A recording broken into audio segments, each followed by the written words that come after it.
The Crusades were an extraordinary attempt by Christian Europe to unite against a common enemy and reclaim the Holy Land from Muslim control. At a time when European kingdoms were more accustomed to fighting one another, this cooperation seemed almost miraculous. In theory, the Crusades should have demonstrated overwhelming religious zeal and military power. Yet, despite this unity and passion, the Crusades ultimately failed. Why did such a massive effort collapse? The First Crusade began in 1095 and concluded in 1102. Largely in response to the rising power of the Seljuk Turks. By this time, Christianity itself was already divided following the Great Schism of 1054, split between the Catholic West and the Orthodox East. As Seljuk forces pushed deeper into Byzantine territory, Emperor Alexios I Komnenos turned to Pope Urban II for military assistance to defend Christian lands. By 1087, the Seljuk Turks had seized key Orthodox cities, including Antioch and Jerusalem. In response, Pope Urban II formally called for a crusade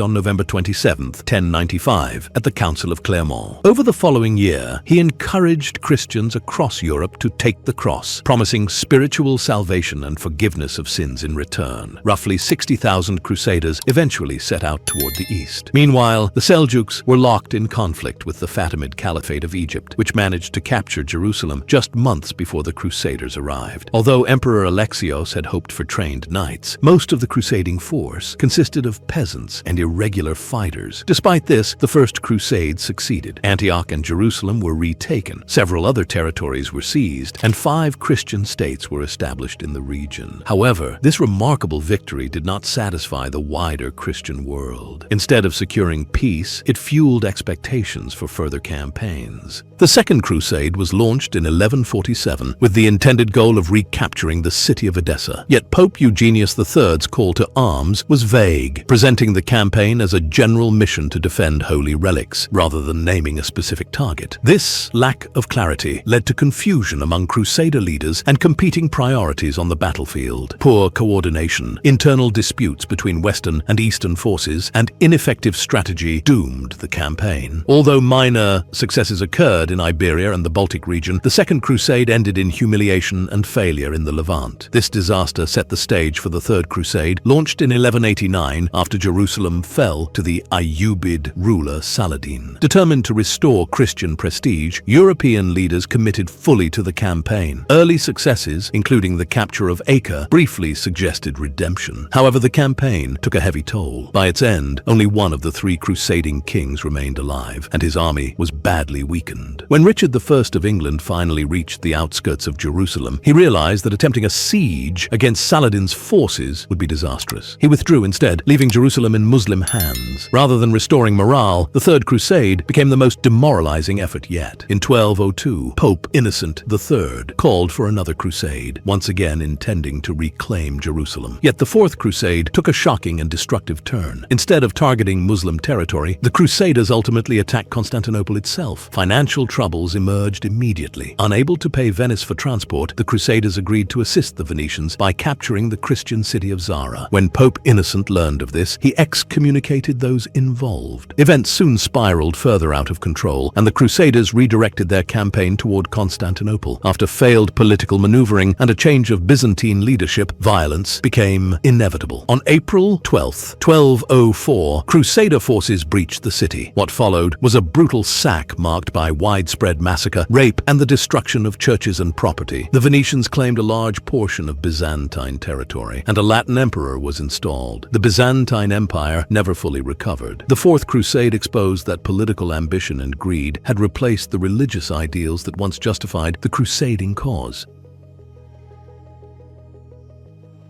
Despite repeated disasters, Pope Innocent III initiated the Fifth Crusade in 1217, aiming to weaken Muslim power by attacking Egypt first. Once again, the Crusaders were poorly organized and ill-prepared. The campaign failed, and Jerusalem remained out of reach. The Sixth Crusade, launched in 1228, marked a rare exception. Led by Holy Roman Emperor Frederick II, despite his excommunication, the campaign relied on diplomacy rather than warfare. Through negotiations with the Muslim Sultan, Frederick secured Jerusalem Jerusalem for the Christians in 1229, though key religious sites remained under Muslim control. This fragile success was short-lived, as Jerusalem was soon lost again. The Seventh Crusade, led by King Louis IX of France, initially succeeded with the capture of Damietta, but collapsed after defeat at Mansoura. Louis was captured, his army destroyed, and all gains were surrendered. The Eighth Crusade barely resembled a true crusade. Targeting Tunis instead of Jerusalem, it ended almost immediately when disease ravaged the camp. King Louis IX died of dysentery in 1270, and his successor negotiated